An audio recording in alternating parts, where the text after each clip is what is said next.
Hello, my name is Diane. Today I want to talk about all of the books I read in April.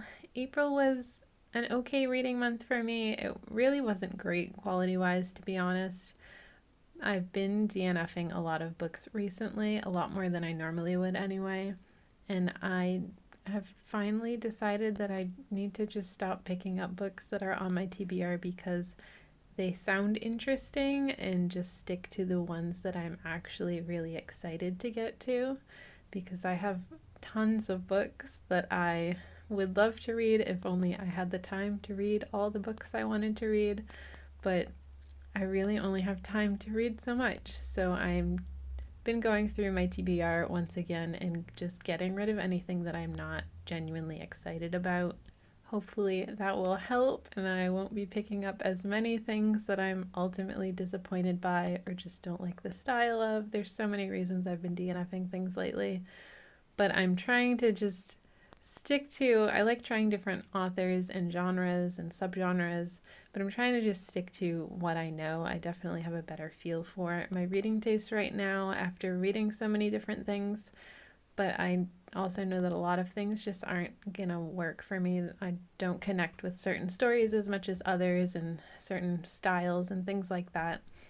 So I've been going through getting my TBR back down to a less intimidating size. So hopefully in the future I won't be starting so many books and then saying I don't even want to finish this and just be reading things that I'm really excited to talk about. All that being said, I don't really have anything that I'm disappointed that I read, even if I was disappointed in the story or the way that the story went. I'm still glad that I'm picking up the things I'm picking up because I am interested in them and I like trying them. The only things that I didn't take off of my TBR that I'm kind of really tempted to, but I'm going to stick with it, are the award-winning books. I don't like most of them, to be quite honest. They're fine, but I think it's very interesting still to see these books that are considered the best of sci-fi and fantasy and very highly regarded still, and see what types of themes and styles and things like that were popular during certain decades before now, because obviously we all know the trends right now, but I think it's interesting to see what was popular in writing 60 years ago. So I'm probably going to keep DNFing a whole lot of those going forward as I keep reading through the decades of those, and I'll talk about them collectively eventually, but that's something I'm going to stick with. It's still something that, although I'm not really enjoying most of the books, I am interested in doing this still. So anyway, let's talk about what I did read, or let's start with what I DNF'd in April. The first book I started reading and decided I'm never going to finish this is Cascade Failure by L.M. Sagas. This is a more recent release. I forget exactly when it came out, but this is a newer one. And it is the first in a sci-fi series. I know the second book is already scheduled to come out this year. And there's nothing wrong with it. I don't have anything bad to say about this. I just wasn't really clicking with it as much as I had hoped that I would. So I decided to just get out while I was ahead. It's a little bit more lighthearted, very character driven, kind of a ragtag sci-fi group. Some of the characters know each other before this. There's a crew and the main character. I think it switches between characters. I didn't get that far into it before I gave up. The main character stows away on the ship and then finds out that maybe this wasn't the ship he should have gotten onto, but they end up sticking together. I don't know. It just wasn't doing a whole lot for me, so I stopped reading it. Another book I DNF'd was Stand on Zanzibar by John Brunner. This is a very weird book. I didn't get very far into any of these books that I DNF'd. This book is so weird, just in the way it's formatted. It's set in the future, and there's two main characters that you follow, and you also get little snippets of other random people's lives, and then in between all of that, you get like a list of news headlines and advertisements to kind of set the time, do some world building that way, which is an interesting way to go about it, but it's just felt so chaotic. I didn't really care about the main characters, even though they're really the center of what's going on and everything else is just kind of happening around them to set the scene of what's going on at this point in time in the world. And it's an interesting idea. It's an interesting way to set up a book, but I just didn't like it. So I didn't get too far into that. I did read enough to see the main characters to see if they were going to be enough to keep me going, but it I just wasn't really clicking with anything. And the other book I DNF'd was Babel 17 by Samuel R. Delaney. I don't know what happened with this book. I started reading it and I was interested in what was going on. And then I set it down for a little bit to read some other things. And when I picked it back up, I just had no interest in anything that was going on anymore. I couldn't even tell you anything about it. It was so unmemorable, at least the initial setup. I didn't get far enough to speak much of how the plot plays out or anything like that. But I don't know, I just completely lost interest in it in the short time that I put it down for. So I figured that was my sign to just leave it, put it down, and don't pick it up again. So that's what I did. So those are the books I DNF'd.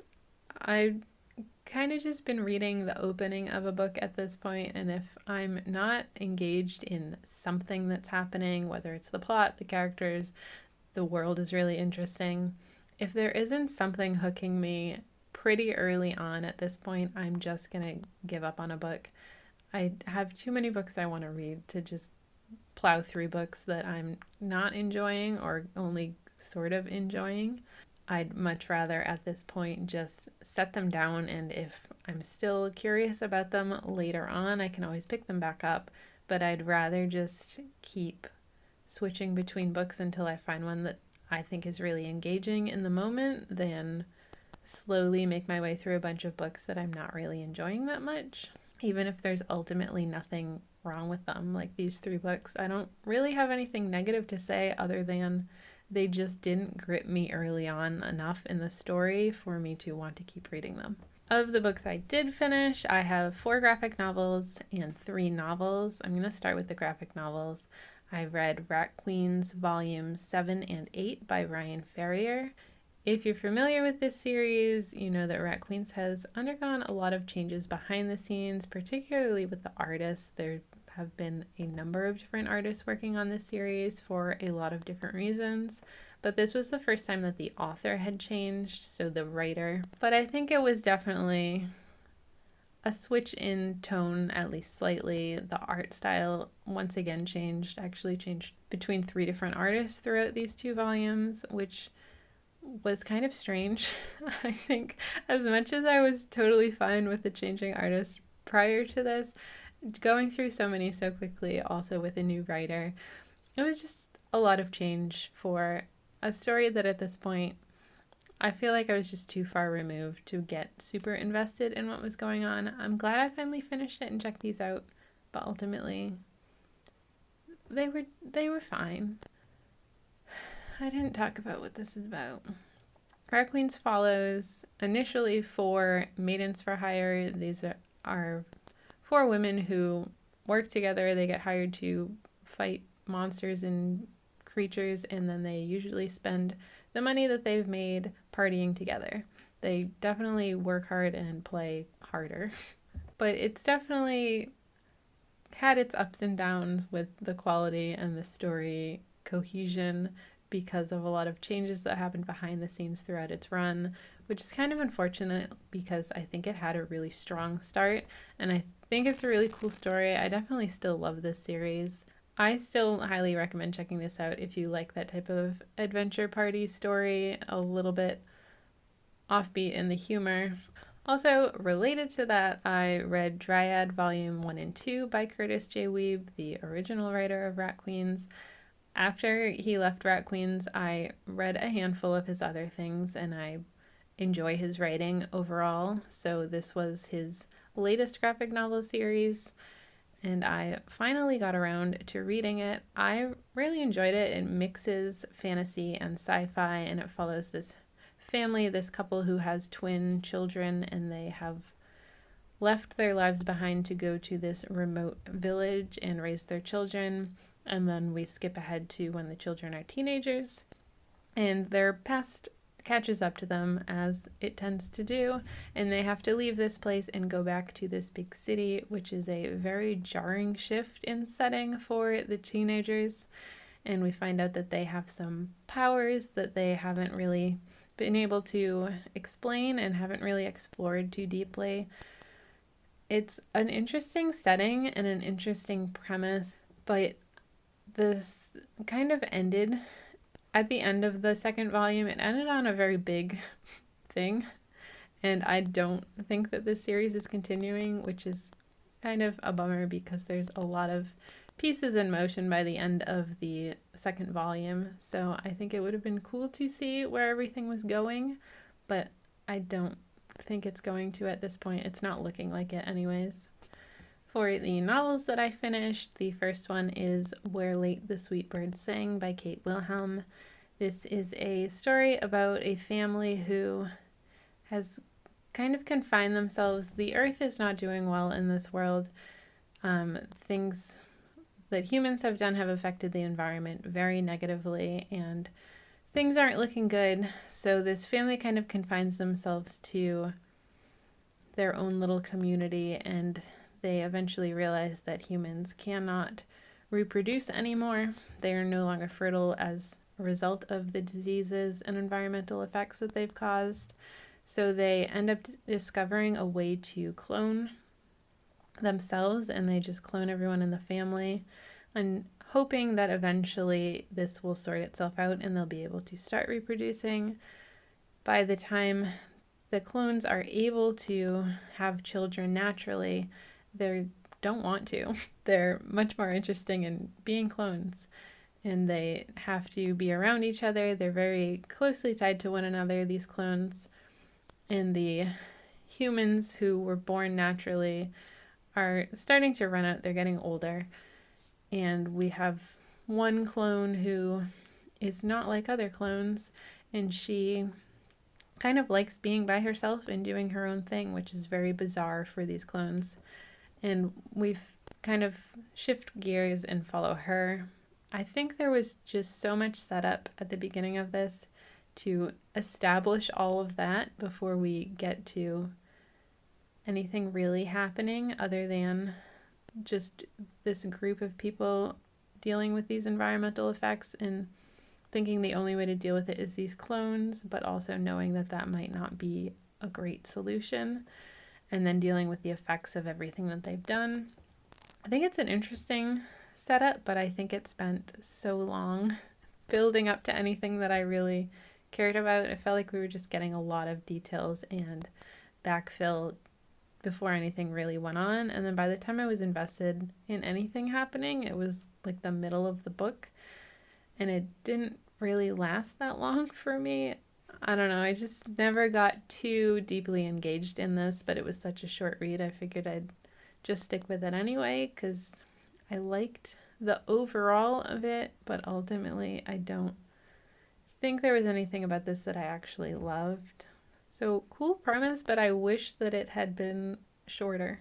I also finished The Gods Themselves by Isaac Asimov. This follows a scientist who Earth starts this trade with an alien parallel universe type thing that they don't really know exactly how it works, but they know that they can get as much energy as they need from this exchange.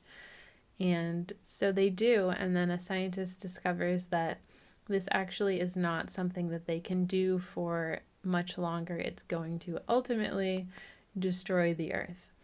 And that is the first section of the book, the setup of this world and the problem, and then we switch to the alien side of things, and we see these people, I guess, these beings, I don't know what to call them, these beings on the other side of this exchange, and we learn about their world and how their society works and spend a lot of time there.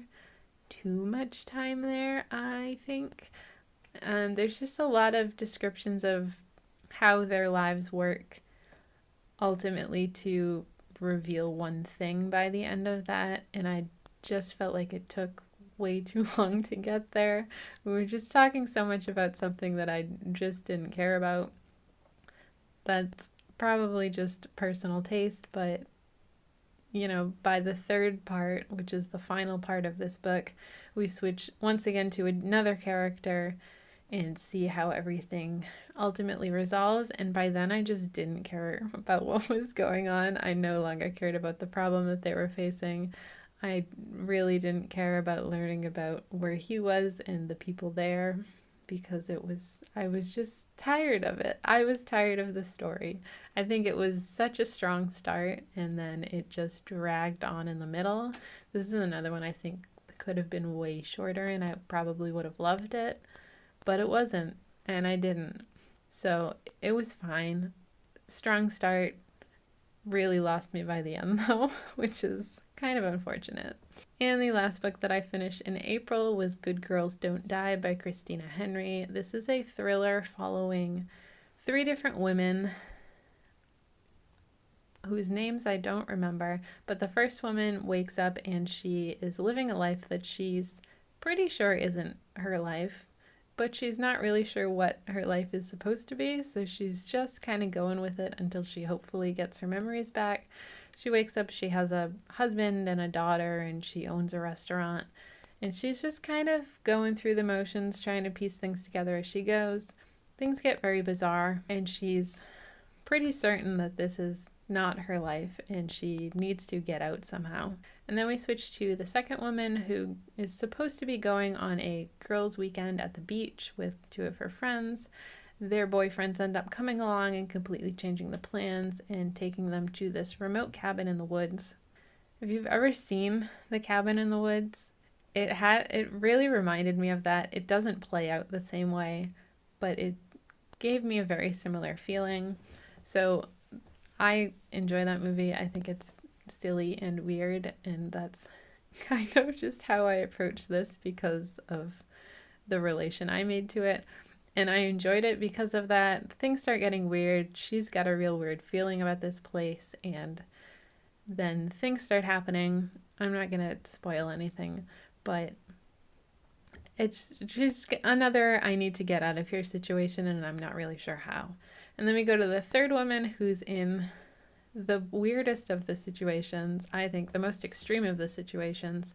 She is in a group of other older women who they find out that each of their loved ones is being held hostage, and to save them, to free them, they have to finish this very dangerous maze, which is really just a series of very dangerous tasks they have to complete, and then they will get to go, I guess. So they are trying to work together to make it through these very dangerous situations to save their loved ones. And then in the final part of the book, we find out how these 3 women's stories are all very closely related and get the big reveal of everything. Again, I'm not going to spoil anything, but I was so disappointed with the big reveal. I really enjoyed the first part. I had a lot of fun with the second part. The third part felt the most extreme, but by then I was like, whatever, I'm along for the ride. I was having a good time reading it. And then the big reveal came, and the way that everything was tied together and who was behind everything that was happening was just not very good to me.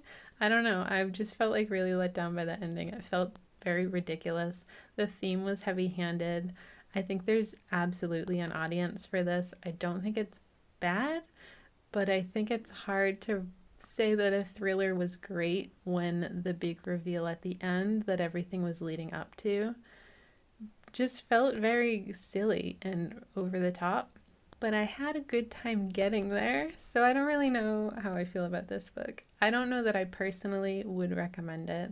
I don't think this type of thriller was to my taste, but if you read thrillers more than I do, this might be worth checking out. I think it was good up until that point. I just didn't love the way the reveal played out. But I also don't read that many thrillers, and the ones that I enjoy are very specific types of thrillers. This just ended up not being it. I'm glad I read it though. I've never read anything by Christina Henry. I would definitely try other things by her. This one just wasn't a favorite, and that's okay. So that is everything I finished reading in April. Not a lot of great standout reads. I don't think any of these are going to be on my favorites list at the end of the year, but I am glad I read them all. I had fun reading them all. They're all very different stories, so that was good. Hopefully, we'll get some more books that I like more next month. But that's all for me today. Let me know if you read anything stand out last month, anything that you really enjoyed. Hopefully, there's something that you really enjoyed reading last month. Otherwise, thanks for hanging out with me. I'll see you next time. Bye.